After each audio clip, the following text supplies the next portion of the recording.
ხალხმრავლობა იყო დღეს აჭარის მთავრობის შენობასთან. ბათუმში მცხოვრები 61 მოქალაქე, რომლებსაც საქართველოს პრემიერ-მინისტრი იპოთეკური სესხის დაფარვას 2013 წლის იანვარში დაპირდა, ფინანსური დახმარების დაჩქარებას ითხოვს. მთავრობის ადმინისტრაციულ შენობასთან შეკრებილები აცხადებენ, რომ კერძო იპოთეკარებმა დაყადაღებული სახლების დატოვებას აიძულებენ, რის გამოც უმრავლესობას ღია ცის ქვეშ დარჩენა ემუქრება. სწორედ ამიტომ დაზარალებულები ხელისუფლებას თხოვნით მიმართავენ, დაპირებული ფინანსური დახმარება არა იანვარში, არამედ მიმდინარე წლის დეკემბერში გამოიყოს. მიძინა ივანიშვილის სახელზე გაკეთებული წერილობითი მიმართვა აქციის მონაწილეებმა აჭარის მთავრობის იურიდიული სამსახურის უფროსს გადასცეს. დროსთან საუბარში პარმენ ჯალაღონია აცხადებს, რომ მოქალაქეების მიმართვა პრემიერ-მინისტრს მომავალი კვირის სამშაბათს გადაიგზავნება. მე პირადად ობიექტი გავაკეთე იმისთვის გამოვიტანე თანხა, შემდეგ ამ ობიექტში მუშაობის საშუალება არ მომცეს.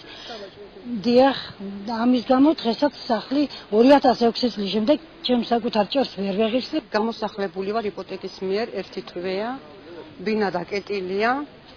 ხო და იმ დაკეტვას მისჩევნია შემასახლო ბინაში და ღმერთით მოღარხდება ეს იპოთეკური სესხი და გადავიხდი მე სხვის კარებში ვაფერებ ღამეს. ჩვენ შევაგზავნეთ წერილი ბატონ ბიძინა ივანიშვილთან, ვითხოვდით დაჩქარებული წესით ძელვადიანის სესხის დაჩქარებას და ვთხოვეთ ბატონ ბიძინა ივანიშვილს რომ დაგვიჩქაროს.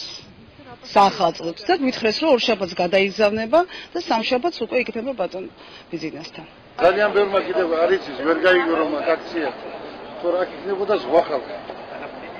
თუ რომ ეს თაღლითების ჯგუფები ვის კონეც? მე ვახშე თაღლითები რომ არიან ხალხს რომ ართმევენ სახლებს. აი მას გულისხმობ. და მაგის დამამტკიცებელი საკითხი ფორმას დღეს ქართული ოცნების ხელმძღვანელის ქვეკოორდინატორმაც მიმართა. ზურაბ ხუნდაძეს ხელფასის სახით მიღებული 150 ლარი არ აკმაყოფილებს და აცხადებს, რომ წინა საარჩევნოდ გაცილებით მეტ თანხას დაფირდნენ. ხელფასების სიმცირეზე საუბრობენ კოალიციის სხვა კოორდინატორები და დამკვირვებლებიც. ქართულ ოცნებაში კი აცხადებენ, რომ მაღალი ანაზღაურების შესახებ დაპირება არავისთვის მიუციათ. ქართული ოცნების ხელმძღვანელის ქვეკოორდინატორმა ზურაბ ხუნდაძემ დღეს კოალიციის ყოფილ რაიონულ შტაბის შენობასთან შიმშილობა დაიწყო. იგი მმართველი გუნდისგან საარჩევნო პერიოდში გაწეული სამუშაოსთვის დაპირებულ ანაზღაურებას ითხოვს. ყოფილმა ქვეკოორდინატორმა ქართული ოცნებისგან 150 ლარი უკვე მიიღო, თუმცა ამბობს, რომ მას გაცილებით მეტ ხალხს დაპირდნენ. ზურაბ ხუნდაძე პრობლემის მოსაგვარებლად საქართველოს პარლამენტში ბათუმის მაჟორიტარ დეპუტატთან მურმან დუმბაძესთან შეხვედრას ითხოვს. გადავწყვიტე, რომ ვიშიმშილო აქანე თოვლი იქნება, წვიმა იქნება, ცის ქვეშ ვიქნები, სანამ არ მიგვაქცევს მურმან დუმბაძე ყურადღებას. მეუბნებოდე გულს არავის არ გაგეთ, ყველა მიიღებ როგორც საჭიროა. მურმან დუმბაძე ხელმძღვანელის ქვეკოორდინატორს სასაუბრო ბერიაში განთავსებულ წარმომადგენლობაში იწვევს. შიმშილობის დაწყებას კი პროვოკაციად აფასებს.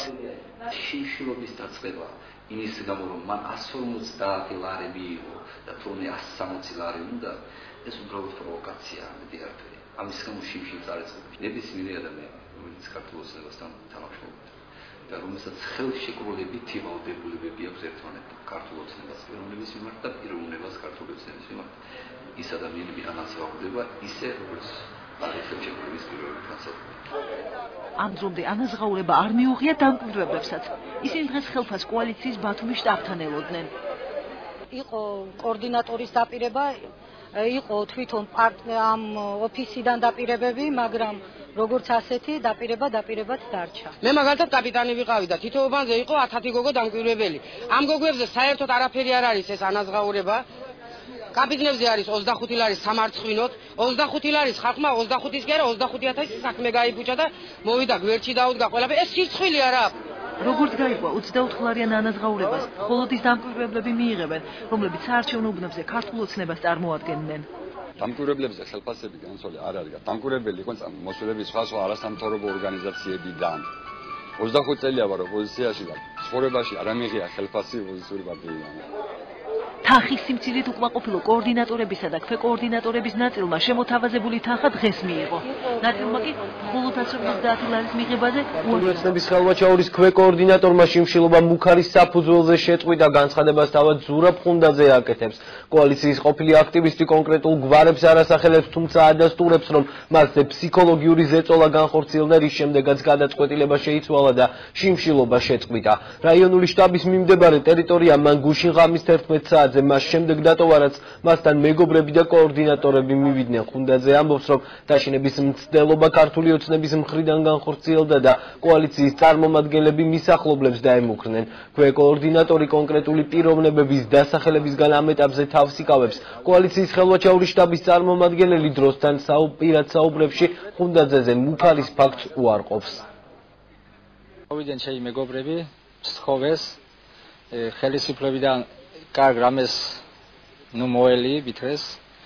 ხო და იყო სხვა მხრიდანაც დამუქრების მხრივ. თუ ეს ხელისუფლება გადადგება, ან თუ გადააყენებენ დუმბაძეს, აუცილებლად ვიტყვი ვინ დამემუქრა და როგორ დამემუქრა და რა უნდა ეკნათ.